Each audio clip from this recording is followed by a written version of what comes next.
Hello everyone, good morning to all of you. Welcome to logic Pathshala. आज की इस video में हम कवर करेंगे 15 जून के इम्पॉर्टेंट करंट अफेयर्स के क्वेश्चंस। फ्रेंड्स, इस वीडियो का जो पीडीएफ है वो आप लोगों को टेलीग्राम पर मिल जाएगा। लिंक आपको डिस्क्रिप्शन बॉक्स में दिया गया है। तो चलिए फिर इस इम्पॉर्टेंट सेशन को शुरू करते हैं मोटिवेशन कोट से। Hard work is what separates the winner from the losers. तो देखिए, आपकी जो हार्ड वर्क है, आपकी जो मेहनत है ना, वही आपको लूज़र से सेपरेट करेगी। यानी अगर एक विनर और अगर हम एक लूज़र की बात करते हैं तो उन दोनों को सेपरेट क्या करता है? उनका हार्ड वर्क। क्योंकि लूज़र्स क्या होते हैं कि भाई वो हार्ड वर्क नहीं करना चाहते, सोचते हैं कि सब कुछ उन्हें ऐसे ही मिल जाए। बट लाइफ में देखिए, बिना हार्ड वर्क के कुछ नहीं मिलता है। तो अगर आपको विनर बनना है, अगर आप अपने ड्रीम्स फुलफ़िल करना चाहते हैं, तो आपको हार्ड वर्क करते ही रहना पड़ेगा। चाहे कितनी भी प्रॉब्लम्स क्यों ना हो, आपको उनसे आगे निकल के सिर्फ अपने हार्ड वर्क के ऊपर ध्यान देना है। तो चलिए फ्रेंड्स, शुरू करते हैं इम्पॉर्टेंट डे से। तो 14 जून को सेलिब्रेट होता है friends world blood donor day. Very important, काफ़ी ज़्यादा एग्ज़ाम में ये जो है पूछा जाता है। ये दिन देखिए सेलिब्रेट किया जाता है to promote awareness about the need for blood donation and thank voluntary. मतलब जो ब्लड डोनेशन है ना, उसके बारे में क्यों उसकी ज़रूरत होती है, क्यों ब्लड डोनेट करना चाहिए, तो उसके बारे में अवेयरनेस बढ़ाई जाती है। और जो वॉलंटरी हैं जिन्होंने अनपेड ब्लड डोनेट किया है और एक तरीके से एक लाइफ सेविंग गिफ्ट है, उन लोगों को यहाँ पे थैंक्स किया जाता है। थीम की बात करते हैं तो फ्रेंड्स, थीम रही इस बार की donating blood is an act of solidarity, join the effort and save lives. तो ब्लड डोनेट करना बहुत ही अच्छी बात होती है। इससे आपको आपका जो ब्लड है वो भी प्योर होता चला जाता है और किसी दूसरे की भी मदद हो जाती है। नेक्स्ट देखिए, हमारा डे है ग्लोबल विंड डे। ये दिन सेलिब्रेट आपका कब होता है? 15 जून को। इस दिन देखिए विंड एनर्जी के बारे में ना अवेयरनेस बढ़ाई जाती है, जो कि नेचुरल फॉर्म ऑफ एनर्जी है। तो विंड एनर्जी के बारे में उसके क्या क्या वेज हैं, क्या क्या एनर्जी सिस्टम्स हैं, उन सभी के बारे में लोगों को अवेयर किया जाता है। पहली बार जो विंड डे है इसे 2007 में यूरोपियन विंड एनर्जी एसोसिएशन ने ऑर्गेनाइज़ किया था।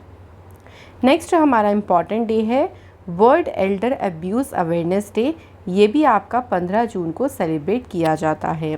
तो इस दिन देखिए जो एल्डर पीपल्स हैं, बुज़ुर्ग लोग हैं, उनके खिलाफ़ जो अब्यूज़ होता है, मतलब एक तरीके से वो जो विक्टिमाइज्ड हो जाते हैं, तो उनके लिए आवाज़ उठाने के लिए ये दिन सेलिब्रेट किया जाता है कि आपको अपने एल्डर्स को रिस्पेक्ट देना चाहिए, ना कि उनको अब्यूज़ करना चाहिए।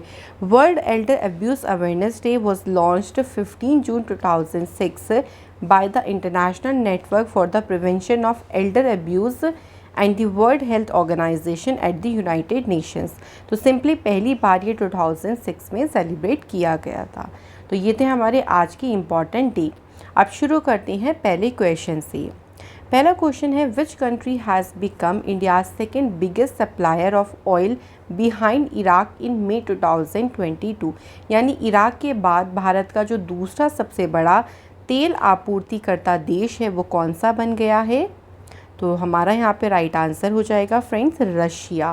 तो रशिया ने ना ओवरटेक कर लिया है सऊदी अरेबिया को, और अब ये सेकंड जो है बिगेस्ट सप्लायर बन गया है ऑयल का।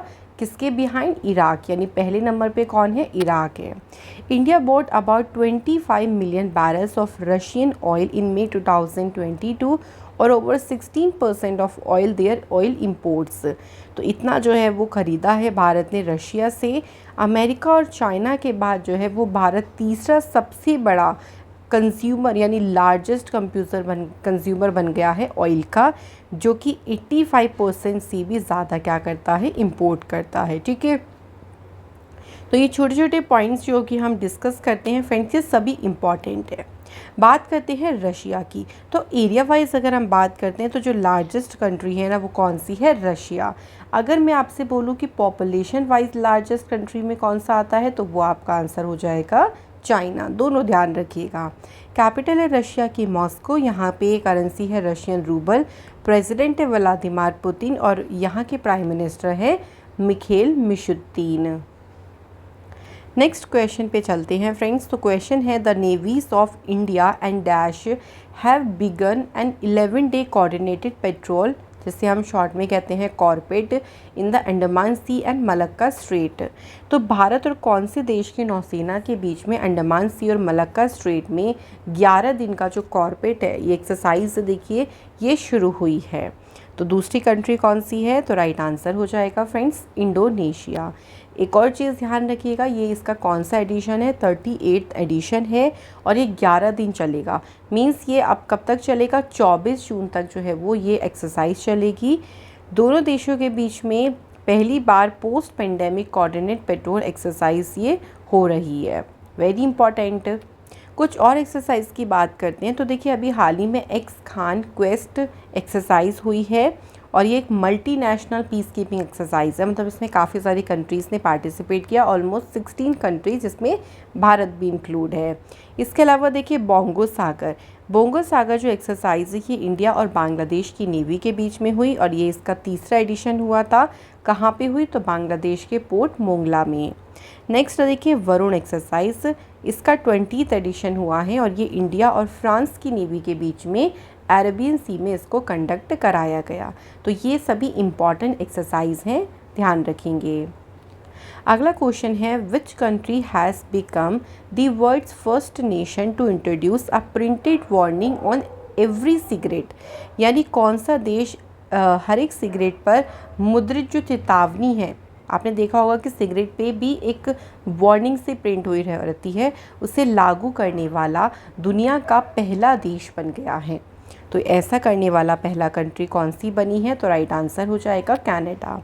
ये जो मूव या ये जो आपके लिए कदम उठाया गया है, after the country became a trend centre, मतलब तंबाकू उत्पादकों की पैकेजिंग पर ग्राफिक फ़ोटो चेतावनियों को शामिल करके देश के ट्रेंड सेंटर बनने के 2 दशकों के बाद ये कदम उठाया गया है। जबकि जो एकदम एग्जैक्ट जो मैसेज है ना वो बदल सकता है, पॉइजन इन एवरी पफ, मतलब ये आपको करंट जो मैसेज है ना ये उसके ऊपर लिखा हुआ दिखेगा। तो ये फैसला लिया है कनाडा की गवर्नमेंट ने। नेक्स्ट क्वेश्चन है which countries minister of foreign affair is on a official visit to India to boost bilateral cooperation in June 2022। अभी रिसेंटली कौन से देश के विदेश मंत्री हैं जो कि द्विपक्षीय सहयोग को बढ़ावा देने के लिए भारत की आधिकारिक यात्रा पर है? राइट आंसर हो जाएगा फ्रेंड्स स्पेन। तो स्पेन के जो फॉरेन अफेयर मिनिस्टर हैं उनका नाम है जॉश मैनुअल अल्बरेज ब्यूनो। ये न्यू दिल्ली पहुंचेंगे 15 जून को। इनकी जो विज़िट होगी ना उसमें फोकस किया जाएगा बायलैटरल कोऑपरेशन कुछ एरियाज़ पे, जिसमें ट्रेड इंक्लूड है, defence, climate change, science and innovation. तो इन सभी एरियाज़ में जो द्विपक्षीय सहयोग है उसके ऊपर पूरा फोकस किया जाएगा। और इंडिया की तरफ से कौन होंगे? तो इंडिया के जो एक्सटर्नल अफेयर मिनिस्टर हैं डॉक्टर एस जयशंकर। तो या ध्यान रखिएगा, एक तो इंडिया की तरफ से कौन होंगे और स्पेन जो कंट्री के फॉरेन मिनिस्टर हैं वो विज़िट करेंगे। तो सिर्फ हमें कंट्री का नाम याद रखना है। नेक्स्ट क्वेश्चन की तरफ बढ़ती हैं। क्वेश्चन है friends, who among the following have launched the startups for railways to leverage innovative technologies developed by Indian startups. तो स्टार्टअप फॉर रेलवेज ये लॉन्च किसने किया है? Simply railway minister Ashwini Vaishnaw ने इसे लॉन्च किया है।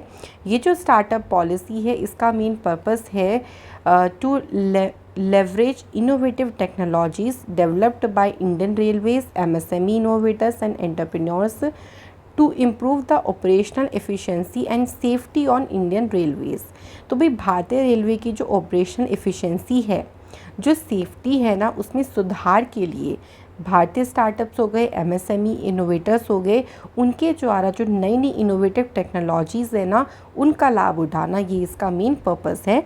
ये policy Indian railway innovation programme का ही एक पार्ट है। कुछ और न्यूज़ की बात करती है ताकि हमारा रिवीजन हो सके। तो देखिए अश्विनी वैष्णव ने अभी रिसेंटली गति शक्ति संचार पोर्टल को लॉन्च किया। नेशनल इंटेलिजेंस ग्रिड जो बेंगलुरु कैंपस है इसे इनॉग्रेट किया अमित शाह ने। प्राइम मिनिस्टर मोदी जी ने किसान ड्रोन यात्रा इनॉग्रेट की और फ्लैग ऑफ किए थे 100 किसान ड्रोन्स को। प्रेसिडेंट रामनाथ कोविंद जी ने न्यू दरबार हॉल को इनॉग्रेट किया, कहाँ पे? राजभवन में। तो ये सभी हमारी इंपॉर्टेंट न्यूज़ है और इससे हमारा साथ ही साथ में बहुत अच्छे से रिवीजन भी होता रहेगा। नेक्स्ट क्वेश्चन देख लीजिए, which scheme has been approved by central government for recruitment of youth in armed forces. तो आर्म्ड फोर्सेस में यूथ की भर्ती के लिए कौन सी योजना को अभी जो है सेंट्रल गवर्नमेंट ने मंजूरी दी है? तो योजना का जो नाम है अग्निपथ। तो आपको ध्यान रखना है, इस स्कीम का नाम है अग्निपथ। ये जो योजना है ना, इसके तहत क्या होगा, जो सिलेक्टेड मतलब चयनित जो यूथ है ना, उनको अग्निवीर के रूप में जाना जाएगा। जो भी यूथ इसमें सिलेक्ट हो जाएंगे तो उनको क्या बोला जाएगा, अग्निवीर। 3 सेवाओं में लागू जोखिम और कठिनाई भत्ते के साथ एक आकर्षक मासिक पैकेज भी उन्हें मिलेगा। मतलब काफ़ी उनको अट्रैक्टिव मंथली पैकेज मिलेगा, काफ़ी रिस्क और हार्डशिप अलाउंसेस के साथ में। अगले क्वेश्चन पे बढ़ती हैं। क्वेश्चन है हमारा, fish telecom company has launched India's first multiplex in metaverse in June 2022। तो कौन सी कंपनी है जिसने मेटावर्स में भारत का पहला मल्टीप्लेक्स को लॉन्च किया है? राइट आंसर इस भारती एयरटेल लिमिटेड ने इसे लॉन्च किया है और इसे जो है एक्सट्रीम मल्टीप्लेक्स का नाम दिया है। It will be 20 screen platform. ये 20 स्क्रीन का प्लेटफॉर्म होगा जिसमें एप्लीकेशन पर जो अवेलेबल OTT पार्टनर्स हैं ना, उन सभी से जो भी कंटेंट पोर्टफोलियो है उसकी एक्सेस यहाँ पे हो सकेगी। Users will be access the multiplex service on a metaverse platform, जिसे क्या बोलेंगे, पार्टी नाइट मेटावर्स इसको कहा जाएगा। तो इसमें मल्टीपल सर्विस को यूज़र जो है वो एक्सेस कर सकेंगे। मेटावर्स की बात करती हैं तो फ्रेंड्स, मेटावर्स देखिए एक तरीके का सोशल कनेक्शन है जहाँ पे 3D वर्चुअल वर्ड के ऊपर पूरा फोकस किया गया है। और इसी से रिलेटेड एक न्यूज़ ध्यान रखिएगा, Kia.ai ने अभी इंडिया का पहला बैंकिंग मेटावर्स लॉन्च किया जिसे नाम दिया है कियावर्स। तो ये भी इम्पॉर्टेंट है। अगला क्वेश्चन है, which university has partnered with Infosys to offer free digital and life skill courses. तो कौन सी यूनिवर्सिटी है? तो राइट आंसर हो जाएगा फ्रेंड्स, हार्वर्ड यूनिवर्सिटी। तो हार्वर्ड यूनिवर्सिटी ने इन्फोसिस के साथ में पार्टनरशिप की है और इसमें देखिए फ्री में यहाँ पे डिजिटल और लाइफ स्किल कोर्सेज यहाँ पर ऑफ़र करे जाएंगे। और यहाँ देख सकते हैं, it will offer free digital and life skill courses through the formers digital corporate education platform spring board. तो इसके माध्यम से ये सारे कोर्सेज जो हैं वो ऑफ़र किए जाएंगे। नेक्स्ट क्वेश्चन है, as per NESTA 2021 report which union territory has topped among all UTs of India in e-governance services delivery. तो ई-गवर्नेंस सेवाओं के वितरण में कौन सा UT टॉप पर रहा है? आंसर हो जाएगा जम्मू कश्मीर जो है वो इस लिस्ट में टॉप पर रहा है। ये जो रिपोर्ट है इसे रिलीज़ किसने किया? तो union minister doctor Jitendra Singh ने इसे न्यू दिल्ली में लॉन्च किया है। जम्मू कश्मीर का जो पहली बार NESTA 2021 में पहली बार जो है जम्मू कश्मीर को का जो है मूल्यांकन किया गया था और 6 सेक्टर्स के लिए सभी UTs में सबसे ज़्यादा जो स्कोर किसका रहा है? जम्मू कश्मीर का रहा है। यहाँ के लेफ्टिनेंट गवर्नर कौन है? मनोज सिन्हा। नेक्स्ट क्वेश्चन देख लीजिए, which state government has launched fruits software for farmer schemes. तो किसान योजनाओं के लिए जो फ्रूट सॉफ्टवेयर है इसे किसने लॉन्च किया है? सही आंसर है कर्नाटक स्टेट गवर्नमेंट ने इसे लॉन्च किया है। फ्रूट्स की फुल फॉर्म ध्यान रखेंगे, farmer registration and unified beneficiary information system. ये क्या करेगा? देखिए, it facilitate single registration using on Aadhaar card and Karnataka's Bhoomi digitise land record system for authenticating ownership. तो भाई ऑथेंटिकेटेड ऑनरशिप के लिए आपको आधार कार्ड और जो कर्नाटक का भूमि डिजिटाइज लैंड रिकॉर्ड जो है इसका उपयोग करके सिंगल रजिस्ट्रेशन की सुविधा जो है वो ये प्रदान करता है। अब बात होती है फ्रेंड्स कर्नाटक की। तो कैपिटल है बेंगलुरु, CM है वसावराज बोमई, गवर्नर हैं थावर चंद गहलोत। इम्पॉर्टेंट टेम्पल विरूपाक्ष और गोमतेश्वरा। फोक डांसेस याद रखेंगे कौन सा है? यक्षगान। नेशनल पार्क में याद रखना है Bandipur, Bannerghatta national park, Kudremukh national park, Nagarhole और अंशी नेशनल पार्क। ये सभी इम्पॉर्टेंट है आपके कर्नाटक स्टेट से। नेक्स्ट क्वेश्चन पे बढ़ते हैं, which cricketer has surpassed former India batter Sunil Gavaskar test record of 10,122 runs in June 2022। तो भाई भारत के जो पूर्व बल्लेबाज है सुनील गावस्कर, इनके रनों का जो मतलब टेस्ट क्रिकेट में जो उनको रनों का रिकॉर्ड था, इसको अभी हाल ही में पीछे किसने छोड़ दिया है? आंसर हो जाएगा जो रूट। जो रूट जो है ये इंग्लैंड के बैटर हैं, ठीक है फ्रेंड्स, ये ध्यान रखिएगा। और सुनील गावस्कर के स्कोर को इन्होंने पीछे छोड़ दिया है। इनका जो स्कोर है ना वो है 10,191 और सुनील गावस्कर जी का कितना था? 10,122। सिंपली आपको याद रखना है। और ये कौन से स्पॉट पर आ गए हैं? आप टेस्ट क्रिकेट टैली में ये 12वें स्पॉट पर आ गए हैं।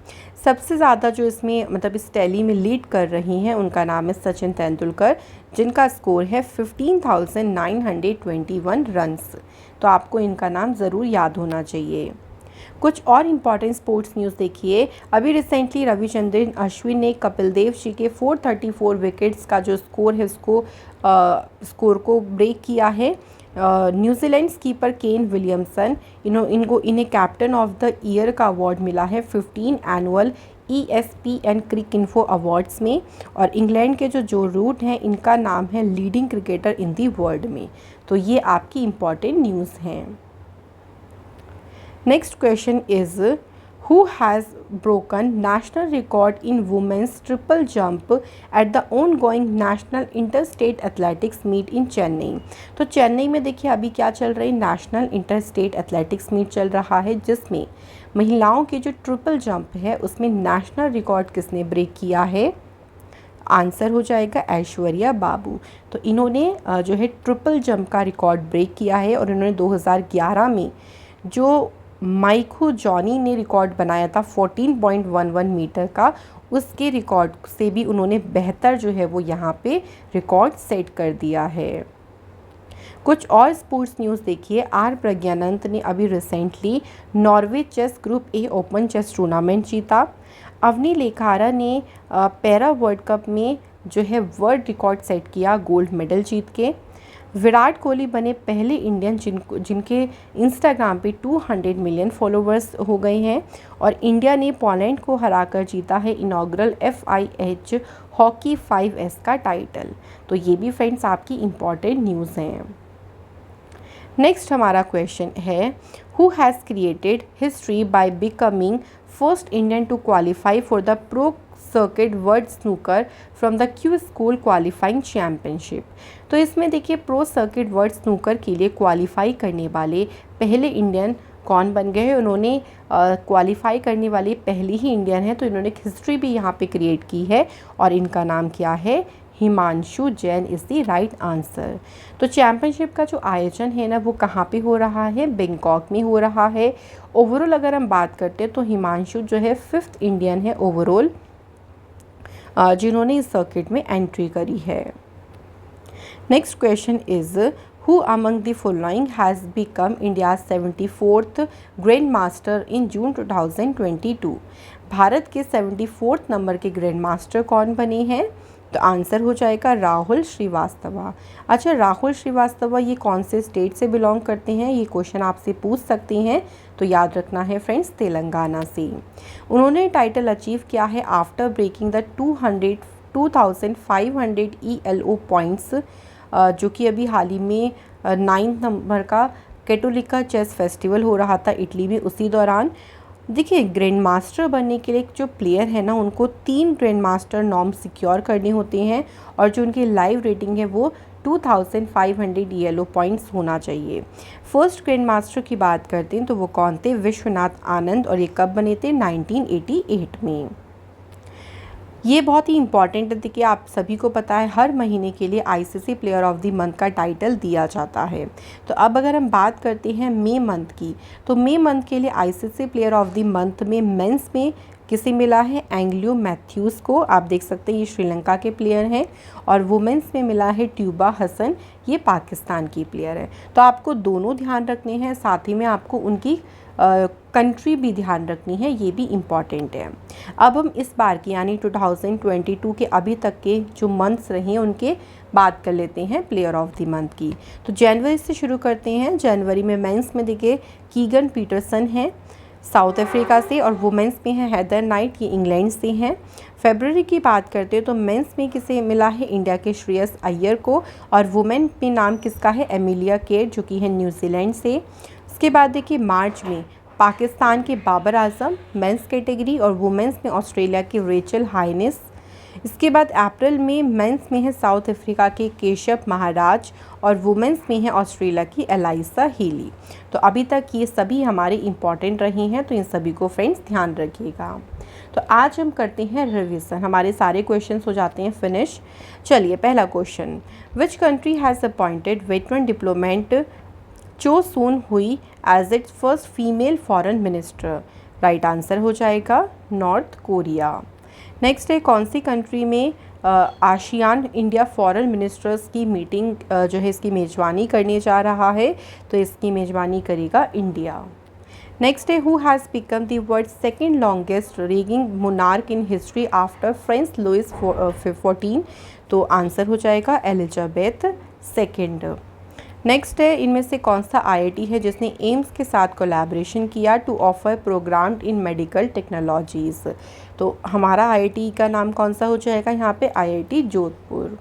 नेक्स्ट है, इन जून 2022 में किसने एनोवैक्स को लॉन्च किया है, जो कि इंडिया की पहली होम ग्रोन कोविड-19 वैक्सीन है एनिमल्स के लिए।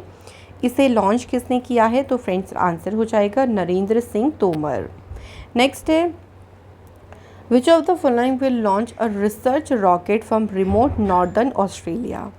तो ऑस्ट्रेलिया में एक रिसर्च रॉकेट को कौन लॉन्च करेगा, आंसर हो जाएगा नासा।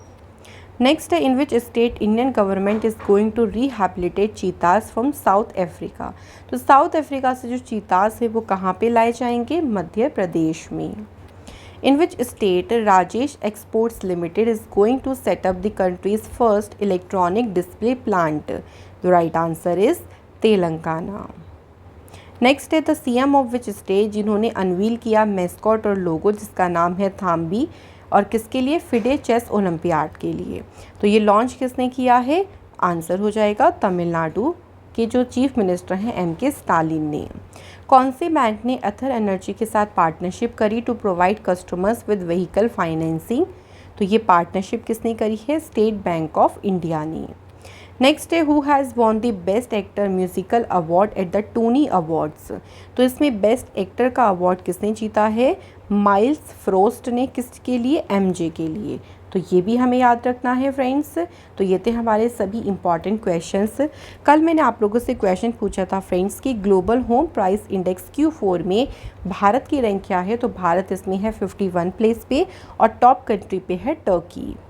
इसके बाद सेकंड क्वेश्चन था प्रोजेक्ट आरोहण। तो प्रोजेक्ट आरोहण की शुरुआत किसने करी, असम की गवर्नमेंट ने, और यहाँ की कैपिटल है दिसपुर। सीएम है जगदीश मुखी, और सीएम है यहाँ के हिमांता विश्व शर्मा, और गवर्नर है जगदीश मुखी। तो ये ध्यान रखिएगा। तो फ्रेंड्स आज के हमारे कमेंट है Pradeep Das and Prabhat Kumar Pal. Thank you so much guys कि आप सभी लोग कमेंट्स करती हैं। तो चलिए फिर आज के क्वेश्चंस की बात करते हैं। कैमल्स के कंजर्वेशन के लिए camel protection and development policy को किस स्टेट गवर्नमेंट ने लॉन्च किया।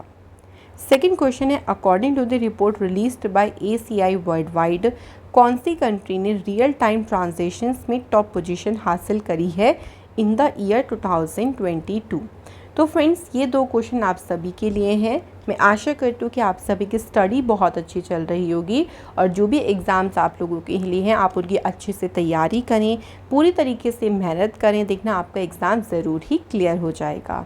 मैं आप लोगों को मिलूँगी नेक्स्ट वीडियो में इंपॉर्टेंट सेशन में। Thank you so much for watching this video.